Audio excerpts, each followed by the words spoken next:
Por aquí me han preguntado varias veces cómo fue que yo me inicié y cuándo fue que yo comencé a estudiar música. Entonces, exactamente eso es lo que voy a estar respondiendo en el video de hoy. Yo soy César Muñoz y esto es La Cata Musical.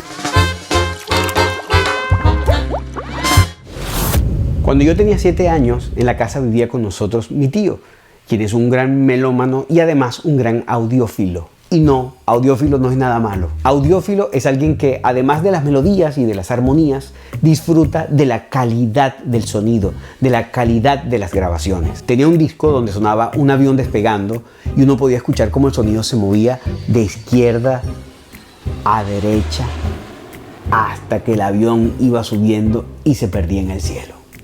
Y entonces me explicaba que eso de separar el sonido en 2 canales para que saliera por 2 parlantes y crear un efecto sonoro, bueno, que eso es el estéreo. Entonces yo con 7 años ya sabía lo que era el estéreo.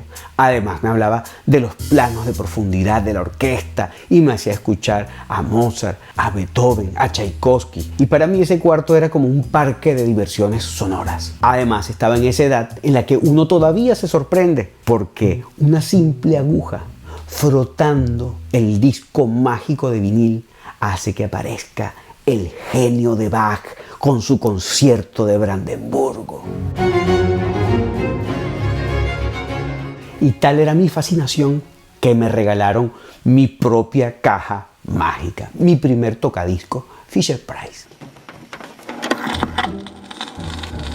Era tan emocionante poner allí cualquier cosa. El disco de Luis Aguilé con la historia de Pecosville o ese del Club de Mickey Mouse, donde por primera vez me emocioné escuchando arreglos vocales. Y que sin saberlo me estaba abriendo las puertas al mundo del jazz.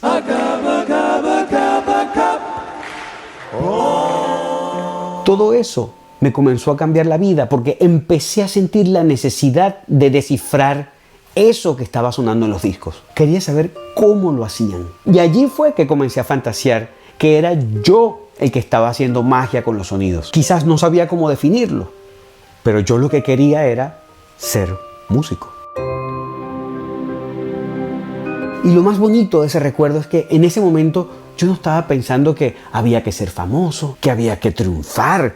Yo no quería sorprender a nadie. Yo al único que necesitaba sorprender era a mí mismo. Yo solo quería aprender a hacer magia con un piano, con una guitarra, con un violín o con cualquiera de esas cosas que sonaba en estéreo en el cuarto de mi tío o las que sonaban apretaditas en el parlante de juguete de mi tocadisco Fisher-Price. Después de un tiempo me metieron en clases de piano, con el único problema de que en mi casa no había un piano. Y es que en aquel entonces tener un piano era un lujo, no como ahora que existe la posibilidad de comprar un piano digital, que es mucho más accesible para una familia clase media que está comenzando. Por eso es que muchos en aquella época tuvieron que estudiar piano obligados. Llegaba el niño a la casa 6 meses después de haber comenzado sus clases de piano y decía: ¡ay, qué fastidio! Yo no quiero seguir estudiando piano. Y el papá le decía: ¿usted sabe cómo es la cosa?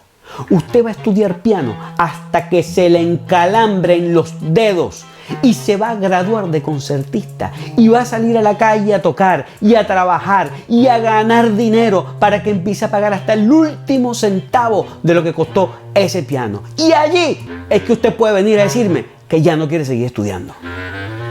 Y así fue como se formó una generación de pianistas traumatizados que odiaron para siempre todas esas maravillosas sonatas de Beethoven que se sabían de memoria y que además se quedaron cargando con ese piano para el resto de sus vidas, porque a pesar de lo que les puede estorbar, el tamaño del instrumento no es tan grande como el cargo de conciencia que les daría botar, regalar o vender eso que hace tantos años su familia compró con tanto sacrificio.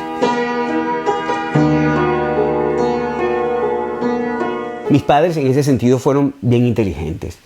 Ellos esperaron.